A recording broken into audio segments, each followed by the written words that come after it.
Olá, bem-vindos a mais um ProLongecast, o primeiro ProLongecast de 2025. E é claro que a gente trouxe um tema quente para começo de ano, né? Que é mudança de hábitos. Então, todos nós começamos um novo ano, isso é muito comum, né? A gente, como profissional de saúde, acho que vê isso mais ainda pelos pacientes, e nós mesmos temos essa tendência de começar com resoluções, né, de mudanças de saúde, alguma coisa que não funcionou bem no ano passado e que desejamos mudar neste ano que chegou. Então, hoje nós vamos bater um papo com nossas convidadas, né, doutora Beatriz, se apresente, Bia. Olá, eu sou Beatriz, médica cardiologista, com especialização em tomografia e ressonância cardíaca e também em medicina do estilo de vida. E Kate, nossa Nutri. Olá, me chamo Kate, sou nutricionista, mestre em nutrição e com formação em nutrição comportamental. Muito bem, e a gente vai conversar com vocês hoje sobre mudança de hábitos, sobre o processo de transformação de saúde e também sobre emagrecimento, tá? Para ajudar vocês a iniciar esse processo. E aí, gente, conversando sobre o tema, acho que a primeira pergunta é: por que é tão difícil a gente mudar um hábito enraizado? O que pode estar em torno disso, dessa dificuldade? Kate, o que você vê no dia a dia? O que você percebe dos seus pacientes? Então, são muitos os fatores, na verdade, né? As pessoas sempre acham que basta saber o que precisa ser feito que você vai conseguir fazer, né? Mas uma coisa que eu sempre falo é que conhecimento é totalmente diferente de mudança de comportamento, né? Muitas vezes a gente sabe tudo que a gente precisa, mas a gente não consegue colocar em prática, né? No dia a dia, o que eu percebo com maior frequência? Falta de tempo. Geralmente é uma justificativa, né, para não conseguir. E a gente sabe que nós, principalmente mulheres, né, que temos aí uma jornada dupla, tripla, quádrupla, a coisa acaba ficando muito mais difícil, né? Outro fator importante, a ambiência, né? Então também é um fator importante que dificulta essa mudança de hábito, né? Então não ter pessoas ali lhe cercando com aquele mesmo pensamento, com aquela mesma... Às vezes até a mesma dificuldade ajuda, né? Se você tem ali uma pessoa lhe cercando com relação a isso, né? Deixa eu ver o que mais. Eu acho que normalmente, assim, é muito uma questão de um hábito e puxando o outro, né? Então eu percebo que normalmente, muitas vezes a gente tem um hábito central negativo, né? Digamos assim, e aquilo vai levando a vários outros, como por exemplo o sono, né? Então a pessoa dorme mal e aquilo ali vai levando a várias outras consequências. Né? E sobre o poder do hábito, né, Kate? Assim, então, a gente às vezes se habitua a viver dessa forma e quebrar esse ciclo de hábito não é fácil, né? Ainda mais com a vida corrida que todo mundo tem hoje em dia, com tantos afazeres. E as redes sociais, o celular aqui puxando a gente no WhatsApp, né? A gente não consegue se priorizar muitas vezes. Com certeza. É até interessante, né, o que Kate trouxe, que hoje a gente vive na era do conhecimento. Então, hoje não temos falta de informação. Então, a gente tem informação até livre, né? Até demais. Às vezes, até esse excesso de informação pode paralisar, inclusive, muitas vezes, né?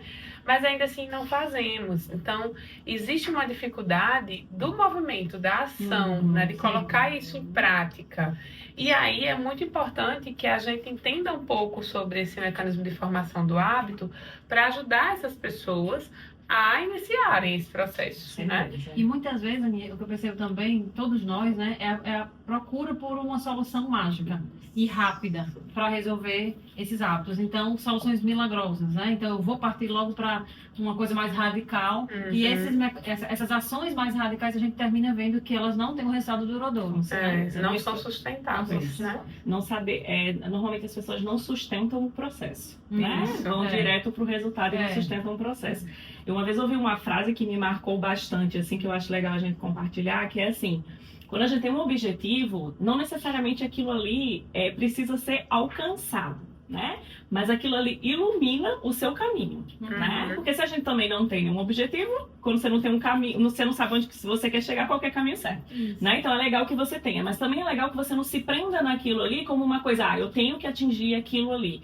Na verdade, quem você se torna enquanto você está tentando atingir aquilo ali, muitas vezes é o mais importante, né? Mas aí a grande dificuldade que eu vejo hoje em dia é justamente sustentar esse processo, esse caminhar até esse objetivo. Perfeito. E uma vez a pessoa decidindo, acho que o primeiro passo é decidir reconhecer que temos um hábito ruim, né? Enquanto esse hábito ele não é reconhecido como ruim, não adianta, inclusive, conversar sobre a mudança. Acho que é importante dizer isso, às vezes, para você que tem algum parente, né, algum amigo que você percebe que tem um hábito ruim, mas que ele se recusa a enxergar como algo ruim. A ficar insistindo muito com esse amigo na mudança é dar murro em ponta de faca, né?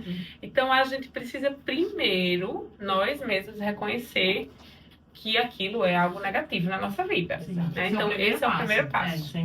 E aí, uma vez reconhecendo que aquilo é ruim, a gente vai para o plano de ação, né?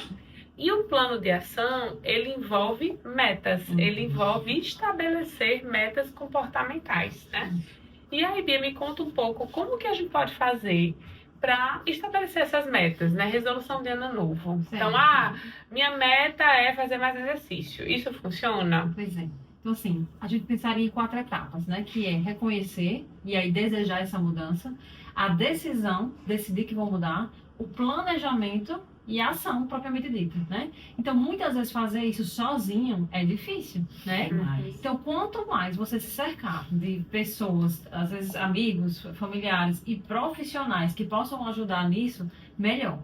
E além disso, a gente precisa especificar claramente o que é que a gente está dizendo, qual é o nosso objetivo. Porque uma meta de comer melhor, fazer atividade física, ela fica muito abstrata, né? E principalmente quando a gente coloca no ano. No ano de 2025, que é um período muito longo, eu desejo comer melhor. Então, não consegui essa semana, mas eu tenho o ano todo. No mês que vem, depois do carnaval. E a gente vai indo nisso. Então, Quando assim, o Natal chegou, né? E a gente não saiu do desejo, né? isso. Não colocou, não se programou e não colocou em ação. Então, eu acho que o ideal é a gente fazer metas bem específicas, né? E mensuráveis, e que a gente consiga especificar ela num intervalo de tempo mais curto. Né? Então, assim, essa semana eu vou fazer atividade física, vou para a musculação 3 vezes na semana, 30 minutos. É o que eu vou conseguir essa semana, né? Porque também não adianta a gente fazer metas inalcançáveis, que aí vai só gerar frustração. Né? E o que eu acho legal também além dessa meta de curto prazo, a gente também ter uma noção de quem a gente quer se tornar no longo prazo. E aí diminuindo isso aí, né? Isso muitas vezes gera uma motivação melhor, né? Então, a motivação pode ser um corpo X, mas também pode ser uma velhice mais saudável, eu conseguir sentar, levantar, né? Sem dificuldade. Então, com 50 anos, com 60 anos, eu quero estar assim, 10 anos pra cá, né? Atrás, o que eu tenho que fazer agora? Um mês. E aí, assim, você vai diminuindo essa meta também, né? Mas acho que ter essa visão do que eu quero no longo prazo ajuda até a sustentar, né? A dar um porquê de você executar aquilo ali. Ou um porquê, né? Às vezes, eu quero estar mais disposta para brincar com meu filho, né? Então, é legal para dar um norte e aí a gente ir diminuindo aquilo ali. Né? Se conectar com o motivo real da mudança, isso. Para que isso de fato seja algo importante. Então, com certeza. A gente precisa mudar porque é importante para a gente, não porque é importante só para o outro. Com certeza. Então, de ter essa conexão real com quem a gente deseja se tornar, né? Essa clareza. E aí, uma vez estabelecendo essas metas, né, colocando isso no papel, a gente precisa ter o compromisso de também fazer e checar, né? Então, a gente pode usar ferramentas, hoje a gente tem ferramentas digitais, ou quem gosta do papel, as agendinhas, os planners, de poder colocar isso quantificado e monitorar a realização disso. E a partir do momento que você vai monitorando a realização disso e vai vendo que você conseguiu bater aquela meta, você vai tendo ainda mais motivação de continuar, né? E principalmente percebendo as mudanças que aquele pequeno começo lhe trouxe. Então, a gente fala assim, o meu desejo é emagrecer em 2025. Emagrecer é uma consequência de vários hábitos que a gente vai mudar, né? Então, é como você falou, né? Esse é o objetivo final, porque eu quero melhorar a minha autoestima, porque eu quero estar mais ativa para os meus filhos, né, para os meus netos, esse é o objetivo. Mas para emagrecer, eu preciso fazer atividade física, porque eu estou sedentária, eu preciso comer mais saladas e legumes, eu preciso reduzir o consumo de ultraprocessados. A gente já trouxe aqui 3 comportamentos relacionados ao emagrecimento. Eu coloco isso com a técnica SMART, que é exatamente especificando a meta, sendo uma meta mensurável, sendo uma meta atingível, não adianta coisas mirabolantes, né?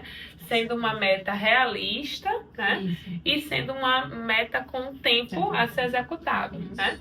Então, isso é o que a gente fala da técnica SMART. Então, a partir do momento que eu estabeleci as minhas 3 metas de comportamento, se você quiser começar com uma, se quiser começar com 2, cada um vai escolher diante do cenário, né, de vida de cada um. A partir do momento que eu estabeleci isso como meta, eu preciso monitorar isso. Não é só jogar para o além, né? Eu acho que eu estou comendo, mas você quantificou? Eu acho que eu estou fazendo. Mas você monitorou, você fez o check? Isso é muito comum com a água, né? Em consultório eu vejo muito isso. Bebe água bem? Eu acho que eu bebo, né? Mas e aí a gente não quantifica, é Uhum. abstrato, né? Então eu utilizo muito rastreador de hábitos, né? A gente coloca ali alguns hábitos e a pessoa vai rastreando. Hoje eu consegui. Dá um checkzinho lá, não consegui. Né? Porque isso ajuda também a gente a reavaliar como eu vou atingir aquela meta, né? Porque às vezes a pessoa tá ali na consulta, ela tá empolgada, ela quer mudar, né? Ela, não, super possível, super possível. E aí, quando vai colocar aquilo no dia a dia, opa, tem alguma coisa aqui que não tá dando certo, né? E aí você tem a ajuda de um profissional para reavaliar aquilo com você, né? E às vezes é uma coisa tão pequenininha, mas que o profissional consegue enxergar ali e dizer, opa, tá aqui o entrave. Então, primeiro a gente tem que resolver isso aqui, né? Eu acho que o sono é um exemplo, assim, clássico, né? Muitas vezes a pessoa chega e diz, não, eu preciso comer melhor. Eu não tô comendo bem, eu preciso fazer atividade física, né? A gente inclusive, teve uma paciente em comum, né? Do programa anterior, que a grande questão era essa, lembra? Então, assim, mas eu não tô dormindo bem, eu acordo indisposta, né? E aí? Então, talvez o entrave tá ali, né? E só com uma meta bem definida e com esse monitoramento que eu consigo enxergar esses pequenos entraves e consigo avançar no processo. E, assim, existe uma ciência por trás da transformação, certo? Então, assim, certeza. hoje em dia a gente tem estudos falando o que é que leva uma pessoa a conseguir realmente transformar a sua saúde e outras não, né? O que é que tem por trás disso? E, assim, tem vários fatores que influenciam, e um dos principais é esse que você falou, que é esse acompanhamento, para a gente poder mensurar isso, porque na hora que eu começo vamos dizer, a me alimentar melhor, às vezes a gente pode, por não estar fazendo acompanhamento ali com profissionais do lado, a não ver o resultado disso de imediato. Então, você termina que você foi no médico, foi no nutricionista, fez um exame de sangue, fez uma bioimpedância, você, eu não tinha visto a diferença no peso da balança, mas a minha porcentagem de gordura já está mudando. Olha meu colesterol como melhorou. Então, isso é um fator estimulador para você continuar ali. Isso é fundamental, porque no processo de mudança, você ter esse feedback de que está melhorando, isso é catalisador para você continuar o processo. E existe uma outra questão no acompanhamento, Bia, para além dessa questão de identificar o progresso, né, junto ao paciente, que é o que a gente chama de prestação de contas, né? Em inglês, uma palavrinha chamada accountability, que é muito estudada no tratamento da obesidade, porque a gente vê nos estudos clínicos que quanto mais visitas aquele paciente tem a um serviço de saúde, nutrição, médico, mais sucesso ele tem no tratamento. Então, nós seres humanos, a gente precisa, né, dessa cobrança. E é uma cobrança positiva. A gente precisa de alguém para mostrar o que a gente está fazendo, porque senão corre o risco de a gente não fazer. Então, essa necessidade de prestar contas do que você colocou para si. Eu sempre coloco o meu objetivo aqui. Lembra que você veio aqui e tudo que você está fazendo não é por mim, é por você. Mas a minha função é justamente lhe ajudar a enxergar isso, a observar isso, a monitorar isso. E nós precisamos desse olhar do ser humano. O paciente entender que isso não é um julgamento, né? Porque às vezes o paciente foge, porque acha, não, vão me julgar, né? Eu disse que eu ia fazer isso e eu não fiz, vão me julgar. E não é nesse sentido, né? É exatamente no sentido como eu falei. Às vezes você não consegue porque tem um entrave vulnerável ali, né? E aí o profissional precisa E enxergar até aquilo ali. recalcular a rota, né? Ó, isso aqui não tá Isso, funcionando porque isso. aconteceu tal coisa na minha vida. Então, assim, vamos reprogramar para poder alinhar as Exato. expectativas. A nossa vida não é estática, né? É. Então as coisas vão acontecendo no processo, as coisas vão mudando, Uhum. né? Então a gente precisa muitas vezes recalcular esse caminho aí. É interessante, porque é bem comum, né? Hoje não mais, porque eu acho que já com muita conversa, com, né, esse acompanhamento de longo prazo, eu já consigo quebrar um pouco disso. Mas é muito comum no início que às vezes os pacientes deixem de ir Isso. porque não cumpriram ou porque não, acharam que não tiveram resultados, né? E aí eu digo, gente, essa pessoa é a que mais precisa ir, ela é a que mais vai se utilizar da gente, do nosso conhecimento, das nossas ferramentas. Então, você fugir de um atendimento porque você acha que não foi bem, era para ser exatamente o contrário. Exato. E aí essa questão do acompanhamento profissional também ajuda o paciente a quebrar esses tabus e a se sentir à vontade com esse profissional e contar com ele, com essa expertise. E falando especificamente de obesidade, sobrepeso, né, já que a gente está falando sobre isso, justamente por ser uma doença crônica e complexa, que não é uma consulta, uma avaliação pontual que isso vai conseguir ser resolvido, né? A gente percebe cada vez mais isso, que assim, que são esses pacientes que precisam ali manter o segmento por um prazo de tempo e depois de um tempo retornar novamente, afinal de contas, É contínuo. É um ajuste continuado de acordo com todas as mudanças que acontecem na vida, né? Então a gente precisa dessas pessoas perto do profissional, né? Outra coisa que eu percebo e eu acho que é dentro da ciência da mudança de hábitos é algo cada vez também mais estudado, que é o ambiente, né? Então, quem falou da ambiência. E aí a gente precisa destacar o papel do ambiente no processo de mudança de hábitos, né? O que vocês observam, o que vocês podem falar dessa questão da influência do ambiente no processo? Olha, isso é fundamental. A gente vê uma diferença muito grande quando um casal vem junto, por exemplo, para uma consulta, buscando uma mudança de estilo de vida, porque isso vai... As compras do supermercado vão ser diferentes, os restaurantes que eles vão procurar vão ser diferentes. Isso também termina implicando em atividade física, enfim. Então, é fundamental você estar com pessoas ao seu redor que lhe ajudem. É lógico que você não vai agora se isolar socialmente, né, por conta disso, mas é adequar a sua realidade, as mudanças e comunicar essas pessoas, às vezes, que estão ali próximo a você. As mudanças que você está buscando ajudam muito, né, para apoiar nesse processo, né? Com certeza. A questão da alimentação também é fundamental, né? Assim, se eu quero diminuir o consumo de doces, por exemplo, né? E aí dentro da minha... Eu vou no supermercado e eu compro caixas de chocolate, pacotes de biscoito recheado. Né? Naquele momento que me dá aquela fissura, aquela vontade do doce, se aquele alimento está ali mais disponível, né? Eu vou imediatamente nele. Então, às vezes, eu utilizo técnicas com o paciente, até para esse controle do comer emocional e tal, mas aí o ambiente está lotado de comidas que são gatilhos para aquele paciente, né? Então, realmente vai ficar difícil. Então, às vezes, a primeira coisa que precisa fazer é mudar o que eu tenho em casa.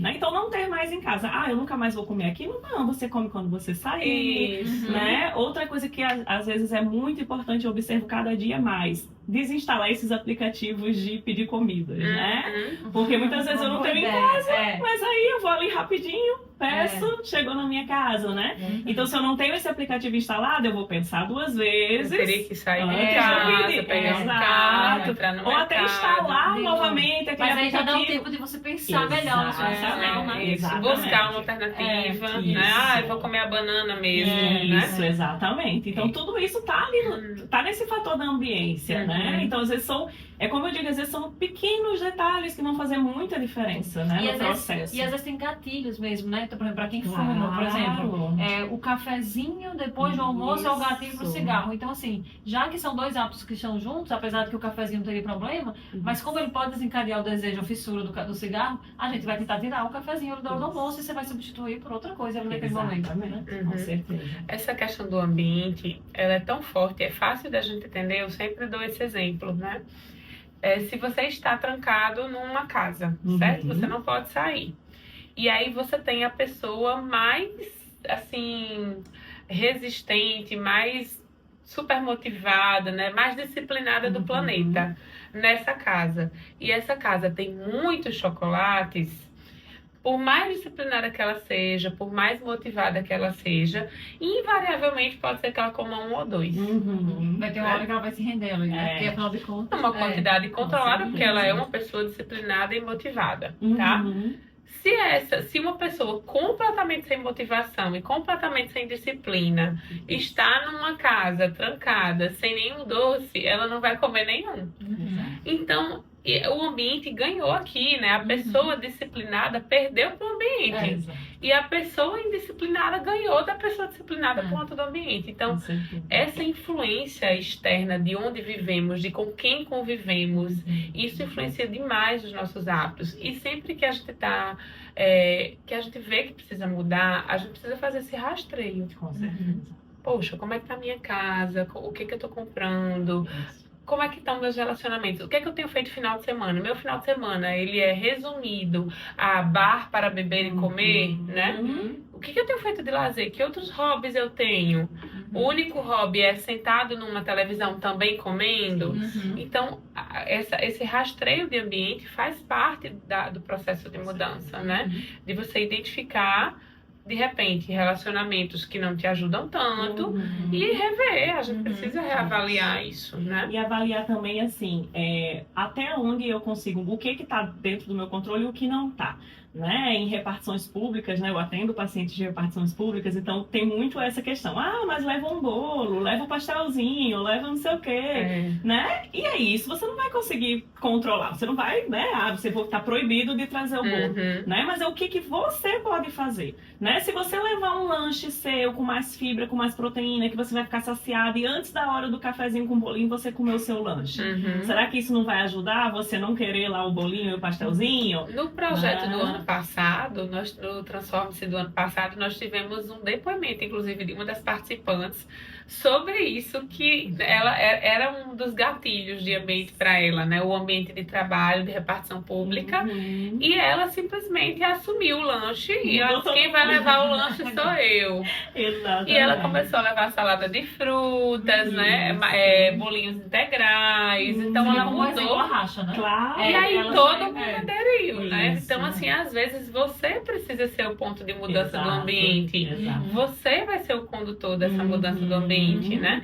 E às vezes até, gente, das pessoas com que você se relaciona, você pode ser, inclusive, uma pessoa referência para aquela pessoa começar a mudar também. Então, quando a gente fala de reavaliar relacionamentos, não é simplesmente de excluir aquela pessoa na sua vida, mas é de, às vezes, trazer aquela pessoa para esse hábito junto a você. Né? E se ela não quiser lhe acompanhar, de você deixar claro que agora você precisa disso e que pelo menos ela não lhe atrapalhe, né? Ó, não me chame mais para beber toda quinta, porque eu não quero mais ir para bar toda quinta, né? E aí isso vai, obviamente, gerar uma repercussão positiva para você e às vezes pode ser o gatilho para a outra pessoa. Menina, como fulano tá assim. O que você tá fazendo? Olha só, né? Então sempre você pode ser o centro da mudança para outras pessoas também. Né? Eu tenho um exemplo de uma paciente que era com relação a sono, né? Ela dormia muito tarde, acordava cedo, e essa vida louca, e dormindo pouco, enfim, isso foi trazendo uma série de sequelas para a saúde dela. E aí, quando a gente foi conversar sobre a família dela, toda a família, filhos, esposo, todo mundo ia dormir muito tarde, né? E aí, ela foi justamente essa pessoa que começou a mudar o hábito, e aí a família, opa, peraí, vai ter que também, não tem mais, sei o que, tá, o esposo, vou ficar aqui sem conversar com ninguém, enfim. E aí, ao longo do tempo, realmente, a família toda passou a mudar o hábito junto, passou a dormir cedo. Perfeito, né? Essa questão da mudança de hábitos, ela vai vai ser inclusa quando a gente fala de emagrecimento, né? Então, partindo para o emagrecimento em si, para as pessoas que desejam perder peso de maneira saudável, a gente precisa conversar sobre hábitos. E aí, do mesmo jeito que a gente trouxe, a gente vai trazer para a realidade do emagrecimento, né? Para além disso, existem outros pilares no tratamento da pessoa que deseja perder peso que precisam ser respeitados, né? Então, com certeza, o pilar nutricional e o pilar da atividade física são os mais importantes, né? Eu queria, Kate, que você falasse um pouco do seu olhar nutricional, assim, para as pessoas que desejam esse emagrecimento saudável, como que você trabalha, o que você traz para a realidade dessas pessoas. Então, eu acho que o mais importante é a individualização, né? a gente precisa ter esse olhar individualizado, como a gente falou aqui. Cada um vai ter um padrão de vida, né? E às vezes a mesma pessoa, em momentos diferentes, não vai ter realidades diferentes. Então, essa questão da individualização é extremamente importante, né? Outra questão importante que, inclusive, me perguntaram recentemente, né? Mandaram um directzinho lá no Instagram. A pessoa viu um vídeo eu explicando sobre a nutrição comportamental e aí ele veio questionar, né? Era um homem, ele veio questionar. Tá, ok, eu entendi. Mas no final das contas, qual é a vantagem, né, desse tipo de nutrição? Ela tem vantagem em comparação a outra, né? É baseada em ciência, né? Mas no final das contas eu não tenho que fazer restrição calórica, né? Então eu percebo assim que tem muito essa ligação do comer menos, gastar mais, como se isso fosse a solução definitiva, né? E a gente sabe que não é, né? No processo de emagrecimento, a gente tem vários fatores ali influenciando, né? Fatores pessoais, fatores ambientais também, né? Então, a gente identificar também esses fatores e trabalhar esses fatores para além da alimentação é extremamente importante, né? E sim, a nutrição comportamental é totalmente baseada em ciência, né? Como eu disse aí, então assim, a gente tem diversos artigos publicados mostrando a importância e essa visão. Porque qual é a questão do que a gente começou falando aqui, né? Não é só sobre eu saber o que eu preciso fazer, né? É sobre como eu vou conseguir colocar aquela mudança de comportamento em prática. A gente só consegue o resultado mudando o comportamento, né? Então a gente precisa trabalhar a nível comportamental, né? E isso envolve muito além da alimentação, né? Então isso envolve também fatores psicológicos, saúde mental, né? Sono, sociais, exatamente, ambiente, como a gente já falou muito aqui, né? Então eu vou trabalhando todas essas questões, eu vou identificando junto ao paciente. Tá, ok, essa é a nossa realidade, tá? O que a gente consegue fazer agora? Porque também tem isso, né? Às vezes a gente tem ali um grande problema, mas que nesse momento a gente não consegue resolver. E aí a gente vai ficar dando murro em ponta de faca? Não, né? Vamos resolver aqui o que a gente consegue resolver, né? E a partir daquela realidade a gente vai traçando metas com a técnica SMART, né? Então, qual vai ser a nossa meta aqui? Aí vai depender muito do paciente, se a gente vai fazer isso semanalmente, a cada 15 dias, mensalmente, né? Depende muito em que pé do processo de mudança que aquele paciente está, né? Qual é a fase desse processo de mudança que aquele paciente especificamente está. Isso é muito importante, né? Alguns pacientes vão precisar de um acompanhamento mais próximo, né? Porque senão sozinhos eles não conseguem avançar muito ali, precisam muito dessa questão da prestação de contas, né? Isso. E outros a gente consegue já dar uma liberdade maior, porque é uma pessoa que já vem de outros acompanhamentos, que já, né, já entende um pouco mais e já está realmente num processo executando exatamente, às vezes num processo já de manutenção, né? Então já executou muita coisa e está ali querendo aquela manutenção. Então isso vai depender muito de paciente para paciente, né? Mas trabalhar todos esses fatores é extremamente importante. E um fator, assim, fundamental é a gente trabalhar esse comer emocional, né? A gente come por emoção, né? E tá tudo certo, né? A vida é isso, né? Na nutrição comportamental a gente até diferencia alimento de comida, né? Então o alimento é aquele que fornece os nutrientes, né? Proteína, carboidrato, tá. Isso é o alimento. A comida não. A comida ela tem significado, né? Ela tem contexto, ela tem emoção envolvida, né? Então a gente trabalhar isso também é extremamente importante, né? Então tá tudo certo você comer, né? Por um motivo específico que tem a ver com a emoção. Mas o que não tá legal é você sempre comer por essa emoção, né? Você sempre usar a comida como um regulador emocional, né? Então, no processo de emagrecimento, identificar isso é legal, né? E aí, às vezes, tem coisas que até o paciente às vezes fica, nossa, eu não sabia que o nutricionista fazia isso, né? A gente vai descobrindo quais outras coisas você pode usar para se regular emocionalmente que não seja comida, né? Ah, tá, eu gosto de caminhar com o meu cachorro, eu gosto de aguar minhas plantas, eu gosto... Por que não fazer mais isso, né? Até agora, no fim do ano, eu tive uma surpresa, assim, muito grata, que eu fiquei muito feliz, né? A gente nesse processo com uma paciente, mãe de 2 filhos, né? Aquela correria, e ela já vem num processo de tentar esse emagrecimento a todo custo, né? Então, é uma paciente que já fez muita dieta restritiva e tem um resultado, depois volta tudo, né? E aí, a gente nessa conversa, ela falou, eu gosto muito, eu aprendi a pintar taças, e eu gosto de pintar taças, mas nunca mais eu fiz isso.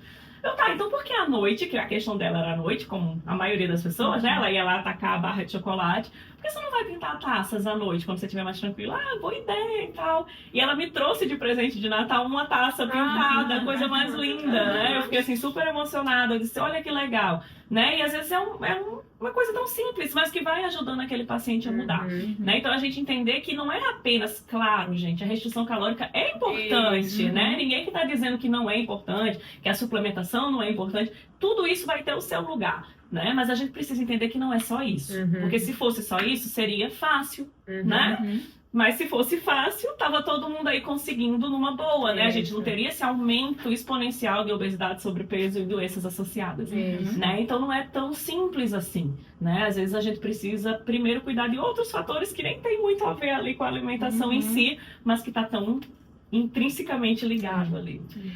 No processo de emagrecimento, a restrição calórica, ela é algo necessário, Sem tá? dúvidas. A questão que eu acho que é isso que as pessoas precisam entender da nutrição comportamental e que eu, como médica, quando eu preciso do suporte nutricional, né, de um colega nutricionista, muitos dos meus pacientes, e aí eu já conversei muito com o Kate sobre isso, né, eles rejeitam o acompanhamento profissional. Por quê? Do nutricionista. Por que, gente, que isso acontece? Porque a restrição calórica não é um processo fácil de ser feito. Então, para a gente chegar na dieta, eu tenho esse planejamento nutricional, tudo calculadinho, proteína, carboidrato, caloria tanto, e eu tenho que executar isso pelo menos em 70%, 80% dos meus dias, né, do meu tempo.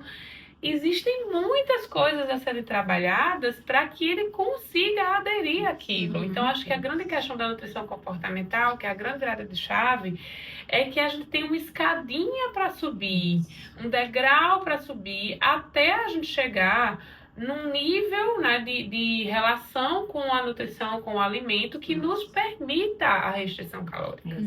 Então, às vezes, a imposição ali da restrição calórica pura e simples, sem trabalhar essa relação com o alimento, com a sua vida social, com o seu ambiente, com as suas emoções, isso está fadado ao fracasso.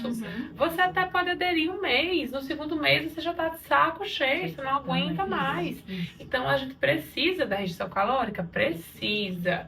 Mas os caminhos, o que a gente vai fazer da nossa vida, dos nossos hábitos, para conseguir a restrição calórica de maneira sustentável, é que é o grande segredo aí do bom nutricionista, né? Principalmente no médio e longo prazo, né? Porque no curto prazo muita gente faz, mas no médio e no longo. Exatamente. E assim, qual é o papel que aquele comportamento alimentar está trazendo para essa pessoa? Porque é o que a gente vê, por exemplo, em cirurgia bariátrica, quando isso não é bem trabalhado no pré-operatório, o que a gente terminou vendo aí, né, com muitos pacientes, é que após houve emagrecimento, mas esse hábito foi substituído, por exemplo, por um aumento da ingestão alcoólica. Isso. Né? Porque esse comportamento alimentar tinha um papel para aquela pessoa. E aí ele ficou perdido ali depois da cirurgia, né?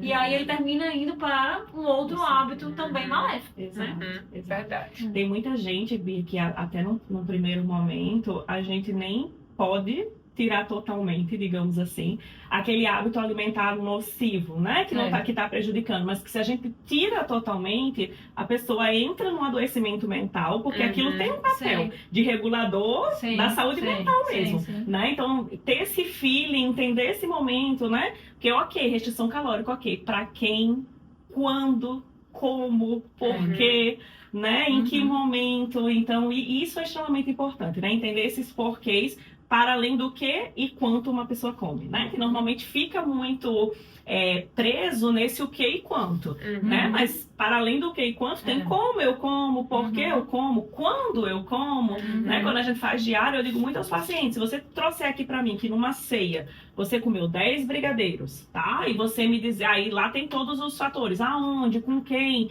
e você me dizer que estava em casa sozinho, é uma realidade. Se você traz para mim que você comeu 10 brigadeiros, você estava numa festa de aniversário, comemorando o aniversário do seu filho, é outra realidade, né? Então a gente precisa enxergar tudo isso. Verdade, perfeito.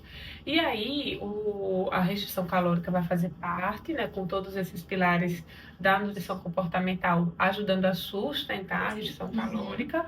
E aí a gente precisa do pilar da atividade física.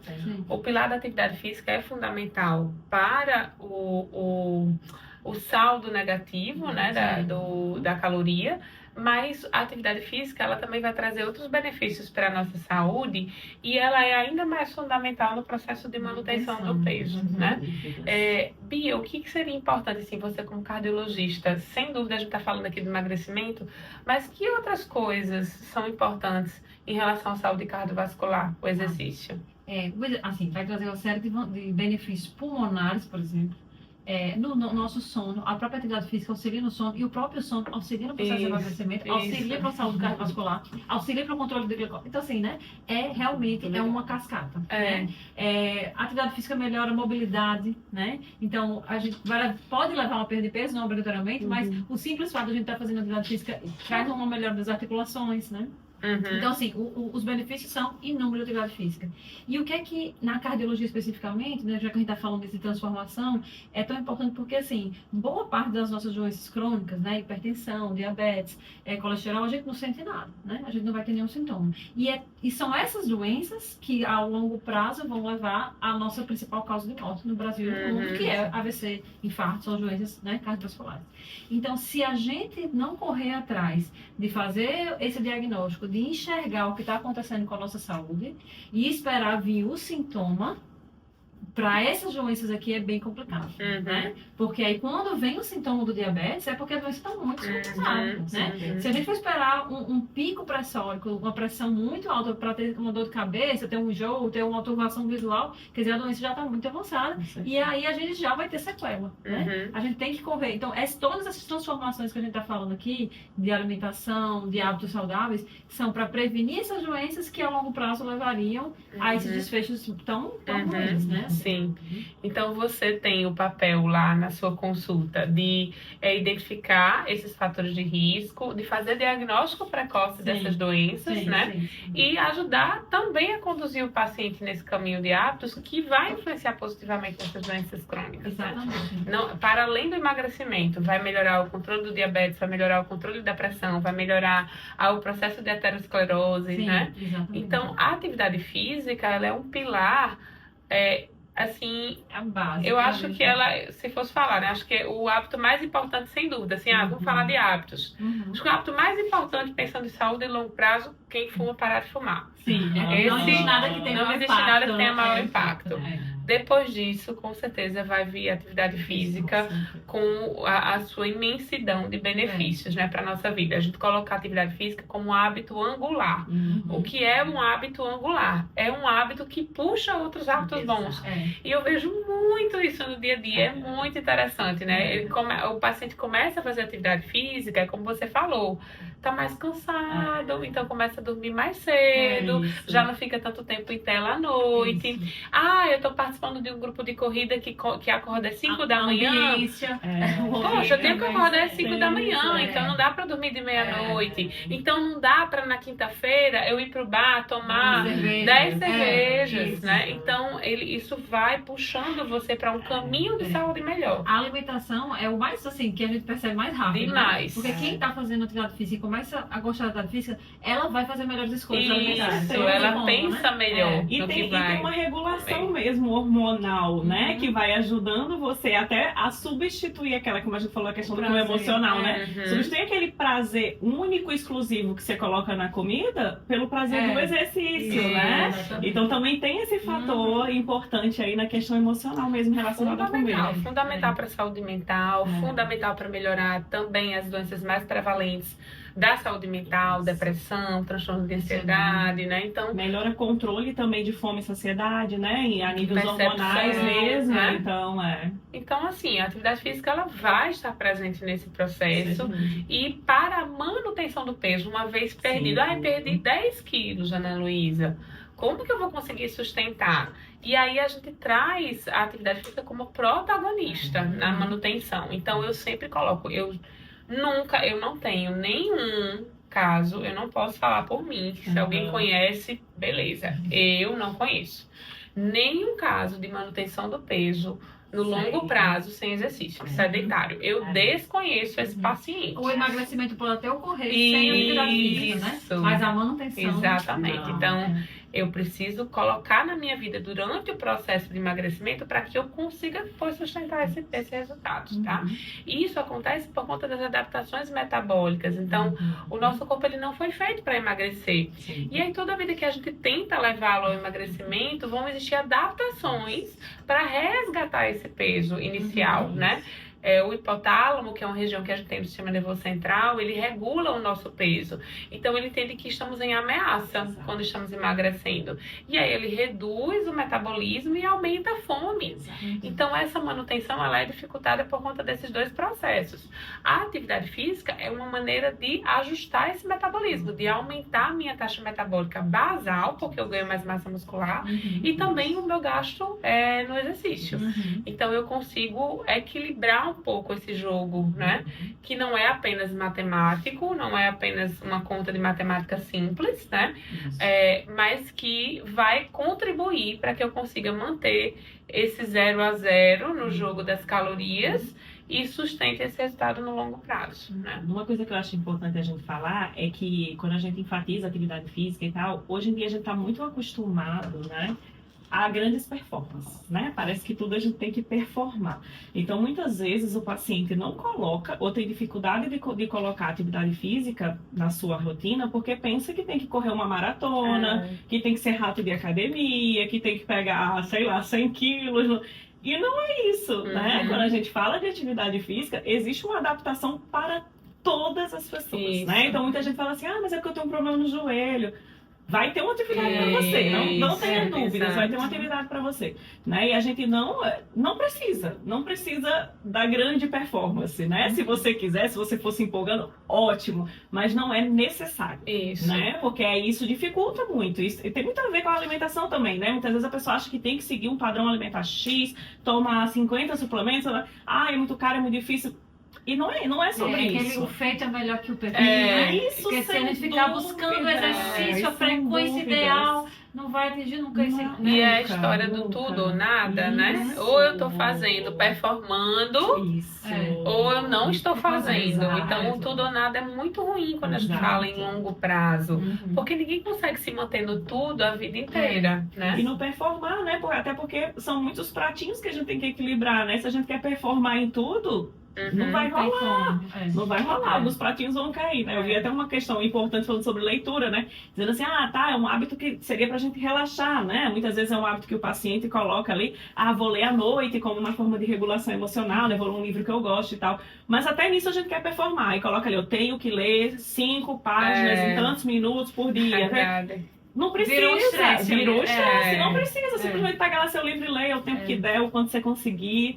E tá ótimo, né? E atividade física do mesmo jeito. Vá lá e faça o que der, do jeito que dá, né? Claro que a gente vai querer sempre, né? A tendência é a gente querer evoluir, que tá tudo certo, né? Mas entender que a gente não precisa de uma enorme performance para estar fazendo aquilo ali, para aquilo estar trazendo benefício, né? Inclusive tem estudos comprovando que reduzir o tempo sedentário, né, que é o tempo sentado, já tem inclusive benefício na saúde cardiovascular, né? Então, se você, tô aqui, trabalho muito sentado, estamos aqui conversando, eu coloco a cada hora eu me levantar e andar por 5 minutos. Eu subir uma escada ao invés de um elevador. Pequenas mudanças, mas de forma contínua. Tem esse resultado, né, minha? Estacionar mais distante. Então, hoje eu não vou de elevador, eu vou subir um andar aqui de escada. São pequenas mudanças de você se manter ativo, né? E isso reduz risco, porque antigamente a gente colocava, mas sem uma evidência robusta. E a gente já tem estudo comprovando que isso trouxe melhora realmente para a saúde, né? E aí, o último pilar, assim, no tratamento da obesidade, né, do processo de emagrecimento, é o tratamento medicamentoso. Então, para algumas pessoas, para alguns pacientes, o tratamento medicamentoso, ele é um pilar necessário, tá? E a gente não precisa olhar para isso com preconceito. A gente precisa... Eu digo que hoje a gente vive duas realidades no mundo do emagrecimento. Realidade número 1, todo mundo usando sem necessidade. Realidade número 2, quem precisa não está usando por conta que todo mundo está usando sem necessidade, né? Então, a gente tem essa coisa assim completamente desregrada quanto à indicação. Muitos, inclusive, se automedicando, se autoprescrevendo, indo na farmácia e comprando. Aqui no Brasil a gente tem essa facilidade, de automedicar realmente, né? E aí isso não é recomendado, os motivos são imensos, gente, são diversos, eu posso citar vários exemplos aqui, mas acho que o principal, você entender que nem toda medicação vai ser a medicação ideal para você. Às vezes você é candidato a tratamento medicamentoso, mas não vai ser a medicação da moda, vai ser a outra medicação, porque você tem um perfil alimentar, um perfil comportamental diferente do perfil alimentar indicado para a medicação da moda, né? O da moda porque virou isso, né? Hoje, assim, para você ter ideia, eu tenho pacientes que já estão comigo há muito tempo acompanhando com um sucesso imenso na perda de peso usando medicação X e a família dizendo, não, mas você tem que começar a usar a medicação Y, porque a medicação Y é que está na moda. Qual é o sentido, né? Então, assim, a gente precisa individualizar essa escolha, a gente precisa desse acompanhamento, nem sempre o mais caro é o melhor, né? Existem opções diversas hoje, antigamente a gente tinha poucas ferramentas, hoje a gente tem diversos ativos para usar, e aí a avaliação médica é fundamental para isso.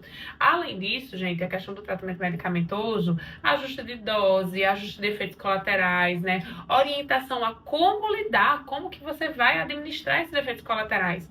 Muitas vezes eu vejo no consultório pessoas dizendo, não tolerei, Ana Luísa. Quando você vai ver, como é que você começou? Eu comecei com tal dose. Por isso você não tolerou.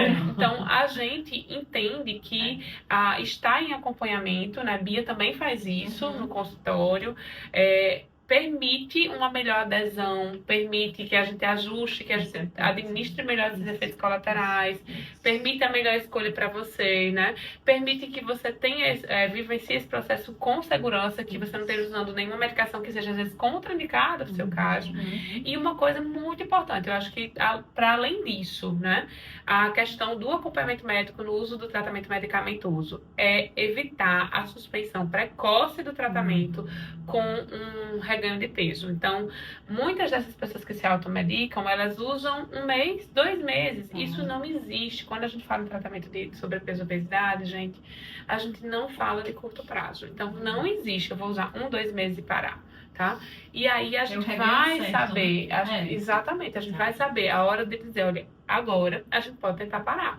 Vamos avaliar o seu caso, vamos ver como é que você lida com a suspensão, e aí a gente evita esse reganho e a sanfona, a velha sanfona famosa, para quem vivencia e lida todos os dias com a doença. E para quem está usando, né, a gente entender também que às vezes é importante adaptações alimentares, né? Porque às vezes você toma pela manhã, você não consegue pela manhã comer muita coisa, sendo que aí você vai empurrando aquilo e quando você vê, você está perdendo massa muscular e está perdendo gordura. Exatamente. Né? Então a gente também ter esse olhar e esse acompanhamento, né? Porque vai aumentando a dose e aquilo ali vai mudando. Então ter esse acompanhamento também é extremamente importante. A gente vai adaptando aquele planejamento, de manhã eu não consigo, tá? Então a gente coloca mais proteína no lanche da tarde, a gente faz uma ceia proteica e a gente vai adaptando aquilo ali para que aquele peso seja, né, realmente de massa de gordura e não de massa muscular, né? A gente está assistindo, está tendo a oportunidade de assistir uma revolução no tratamento da obesidade, né? Não só na forma como a doença é encarada, e também no tratamento. Só que é isso que a gente está falando. É triste ainda a gente ver que quem realmente precisa desse apoio medicamentoso ainda tem uma certa resistência, certo? Por conta do medo dos efeitos colaterais, do efeito sanfona. E ao mesmo tempo pessoas que não precisam estão fazendo uso dessa medicação com finalidade estética, sendo que começa o risco da gente ter todos os malefícios de tomar um remédio para quem não tem indicação, né? E principalmente com essas medicações novas que estão chegando e que ainda não estão propriamente aprovadas aqui, né? Como a gente está vendo. E a gente vê o uso inadvertido disso, com colegas, com profissionais que infelizmente estão prescrevendo a medicação ainda de forma inadvertida, vindo, a gente não tem certeza do que está vindo nesses remédios, né? Com todos esses riscos associados, né? E é por isso que a gente vê pessoas gastando tanto dinheiro, porque não é barato. E como estão usando dessa maneira, meio que meu vizinho está usando, eu vou usar assim, aí a gente começa a ver, tipo, não, me dei com esse remédio e tal, e poxa, se ele tivesse procurado uma ajuda, né, especializada, ele teria usado na dose correta, feito a progressão da dose de forma correta, feito ajuste alimentar, e aproveitado melhor o investimento que ele fez. Exatamente, é dinheiro jogado. O barato que sai caro, né? Eu vou fazer por conta própria porque eu não quero ir na consulta. Vou usar 2 meses aqui, que é o que eu consigo, e lógico que não vai ter um resultado esperado, não tem como. Eu já ouvi pessoas me falando que estavam usando como prevenção. Aí eu Olha disse, só. tá, então você toma remédio para diabetes para não ficar diabetes, você toma remédio para hipertensão para não ficar hipertenso.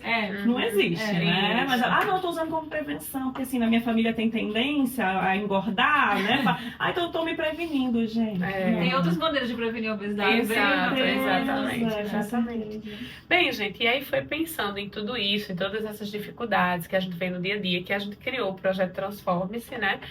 Ano passado fizemos nossa primeira edição e a experiência foi muito enriquecedora para as pacientes e para nós também, né? Acho que foi muito bacana compartilhar, dividir.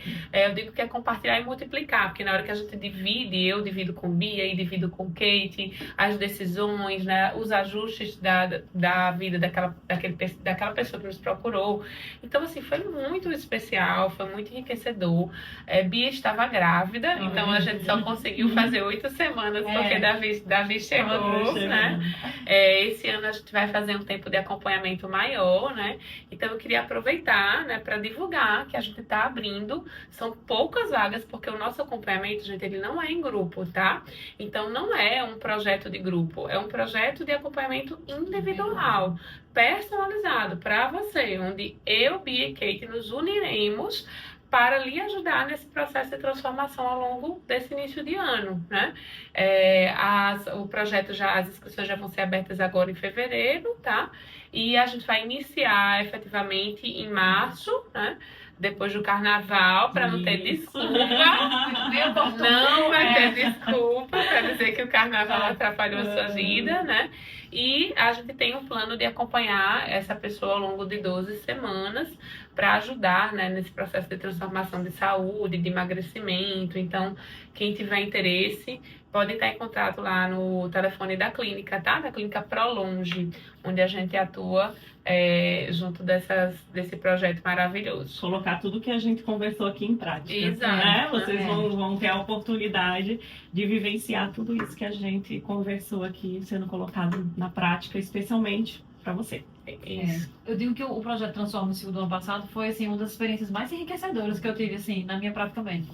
Da gente conseguir acompanhar no curto tempo, mas que já a gente viu resultados muito, né, mensuráveis e dividir isso com vocês, né? Então, os resultados foram muito bons porque a gente teve esse trabalho de equipe assim, bem próximo, muito individualizado, foi muito bom. Muito bem. Então é isso. Alguma palavrinha final, Bia, Kate, quero deixar algum recadinho final Eu acho que tudo que a gente falou, eu acho que a gente podia resumir em o feito é melhor do que o perfeito, né? Vamos começar. Eu acho que todo mundo no início do ano faz essa análise do que está precisando melhor, faz metas, né? A gente reconhece. Agora, tem que tomar decisão e a gente está aqui para ajudar no planejamento e na ação. Isso, exatamente. Mas é exatamente isso. Precisando, nós estamos sempre aqui para te ajudar nesse processo de transformação. Isso. É isso, gente. Muito obrigada. Até o próximo ProLongeCast.